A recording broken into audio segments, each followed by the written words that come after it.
Hello students, कैसे हो आप लोग। उम्मीद है बढ़िया होंगे। मैथमेटिक्स सब्जेक्ट से यहाँ पर हमारा एक चैप्टर है प्रोबेबिलिटी। ठीक है, तो आपको मैंने पिछले वीडियो में प्रोबेबिलिटी से रिलेटेड पूरा कंसेप्ट समझाया था, है ना। आपने अगर वो वीडियो नहीं देखी है तो आप जरूर उसको देखें, क्योंकि सबसे पहले तो कंसेप्ट ही आता है। ठीक है, एक बार कंसेप्ट क्लियर हो जाए तो क्वेश्चन करना आसान होता है। और ये चैप्टर हमारा लॉजिकल है।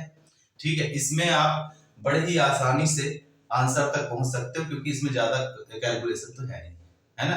थोड़ा सा कंसेप्ट है, और वो कंसेप्ट अगर आप समझ लोगे तो इसके क्वेश्चन बहुत ही आसानी से आप कर सकते हो। और ये बड़ा ही स्कोरिंग चैप्टर है ना, क्योंकि इसके क्वेश्चन आसान होते हैं।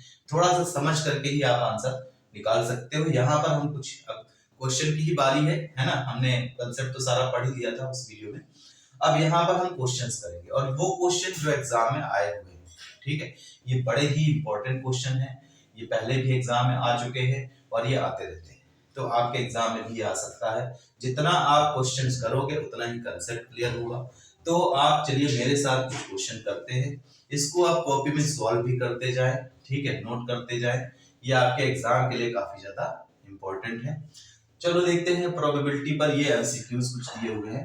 पहला क्वेश्चन है, the probability that a leap year selected at random will contain 53 Sunday. देखो, लीप ईयर का क्वेश्चन बहुत बार आया हुआ है। ठीक है, आपको पता होना चाहिए कि लीप ईयर में 52 वीक्स होते हैं। ठीक है, 52 वीक और प्लस 2 डेज और होते हैं। ठीक है, 2 दिन और होते हैं। 52 वीक्स और 2 दिन और होते हैं। अब यहाँ देखो 53 संडे की बात कर रहे हैं, है ना। अब 53 संडे हो, चाहे 53 मंडे हो, चाहे 53 ट्यूसडे की पूछा जाए, यानी कि क्वेश्चन में हमारे जो है कुछ भी हो, कोई भी दिन हो, हमें प्रोसेस यही करना है। क्या करना है हम देखते हैं। ठीक है, 52 वीक में तो हो गए हमारे 52 संडे। ठीक है, 52 संडे तो यहाँ कंप्लीट हो गए। इसके बाद एक्स्ट्रा जो 2 दिन है ना, वो 2 दिन क्या क्या हो सकते हैं। पहले हम यहाँ देखिए क्या क्या हो सकते हैं और पॉसिबल आउटकम्स क्या क्या हो सकते हैं। संडे हो सकता है ना, और मंडे हो सकता है। संडे मंडे हो सकता है ना, संडे मंडे लगातार आ जाए, ये 2 दिनों में ऐसा हो सकता है। या फिर मंडे और ट्यूसडे हो जाए, है ना। मंडे और ट्यूसडे भी हो सकता है। ठीक है, या फिर ट्यूसडे और वेडनेसडे हो सकता है। ठीक है, या फिर वेडनेसडे और थर्सडे हो सकता है ना। वेडनेसडे और थर्सडे भी हो सकता है। ठीक है, या फिर थर्सडे और फ्राइडे हो सकता है। थर्सडे या फिर थर्सडे और फ्राइडे हो सकता है। या फिर फ्राइडे और सैटरडे हो सकता है, और या फिर सैटरडे और संडे हो सकता है। ठीक है, इसके अलावा तो और कुछ नहीं होगा। उसके बाद तो फिर संडे मंडे ही आएगा। तो यहाँ पर हम देख रहे हैं इसमें कि हमने ऑल पॉसिबल वेज देखी, क्या क्या तरीके हो सकते हैं। संडे मंडे हो सकता है, Monday Tuesday, Tuesday Wednesday, Wednesday Thursday, Thursday Friday, Friday Saturday, या फिर सैटरडे संडे। ये 2 दिन ऐसे ही हो सकते हैं। ठीक है, तो हमने सारे पॉसिबल वेज लिख दिया। टोटल तो नीचे आता है, तो टोटल कितने हैं? 7 है। 1 2 3 4 5 6 7 टोटल नीचे आता है, तो 7 हो गए।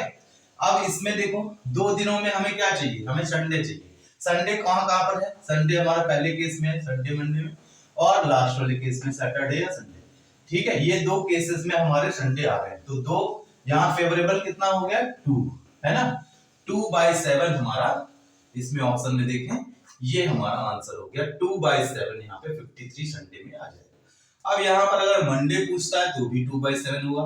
ट्यूसडे 53 ट्यूसडे की बात करेंगे तो भी वही 2/7 होगा, है ना। तो ये हमारा 2/7 इसका पहले वाले का आंसर आ गया। इसके बाद नेक्स्ट क्वेश्चन देखते हैं। Which of the following cannot be probability of an event, है ना। अब इनमें से कह रहे हैं कौन सा प्रोबेबिलिटी नहीं हो सकता किसी इवेंट का। ठीक है, आपने प्रोबेबिलिटी का जो किसी भी इवेंट की प्रोबेबिलिटी है उसकी वैल्यू क्या पड़ी थी? 0 से लेकर के 1 तक होती है ना। 0 मिनिमम होती है और 1 मैक्सिमम होती है।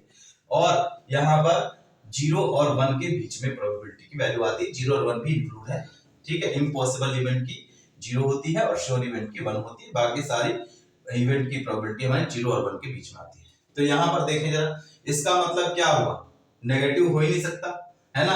0 से बड़ी होती है, 0 के बराबर होती है, तो यहाँ पर नेगेटिव तो हो ही नहीं सकता। तो ये पहला हमारा जो ये दिया हुआ है -1.5, ये नहीं हो सकती। यहाँ पे पूछा कैन नॉट बी, तो ये माइनस में तो हो ही नहीं सकती।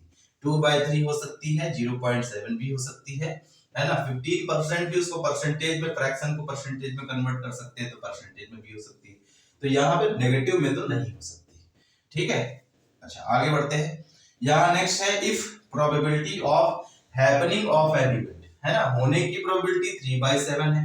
अब कह रहे हैं then the probability of non happening of this event. ठीक है, तो होने की प्रोबेबिलिटी हमारी यहाँ पे दी हुई है कितनी, 3/7, और ना होने की प्रोबेबिलिटी यानी कि प्रोबेबिलिटी ऑफ ई कॉम्प्लीमेंट पूछ रहा है।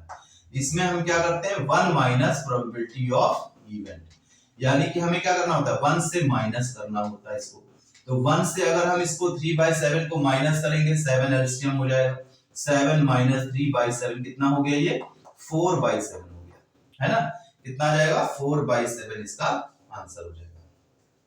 ठीक है, इसके बाद नेक्स्ट है a die is thrown once, the probability of getting a number less than 3, है ना। अब डाइस को हम थ्रो करते हैं, टोटल क्या क्या आ सकता है, 1 2 3 4 5 और 6, ये 6 नंबर्स आ सकते हैं। इनमें बोला है हमें क्या चाहिए, number less than 3। Number less than 3 में आपके दो ही तो है, 1 और 2, तो यहाँ पर 2/6 है ना, और 2/6 में टोटल 6 था तो 6 नीचे आ जाएगा, और लेस देन 3 में दो नंबर आते हैं तो 2 ऊपर, 2 1 जा 2, 2 3 जा 6, रिड्यूस कर लिया 1/3। अब यहाँ पर इसका आंसर क्या हो गया, 1/3। ठीक है, तो यहाँ पर हमने इसमें देखे ये प्रोबेबिलिटी का, हम अभी नेक्स्ट वीडियो में और भी क्वेश्चन देखेंगे। ठीक है, ये क्वेश्चन आपके जो है बहुत ही आसान थे, आपने देखा होगा, आपको समझ में आ गया होगा। ठीक है, ऐसे ही यहाँ पर हम आगे नेक्स्ट वीडियो में और भी क्वेश्चन देखेंगे। अगर आपको क्वेश्चन समझ में आ रहा है तो आप जरूर लाइक करें, सब्सक्राइब करें। ठीक है, सब्सक्राइब करेंगे तो आपको वीडियो तुरंत मिल जाएगी, है ना, और आपको मैं अच्छे अच्छे क्वेश्चन और आगे कराता रहूंगा। ठीक है, आज की वीडियो में इतना ही। Thank you very much.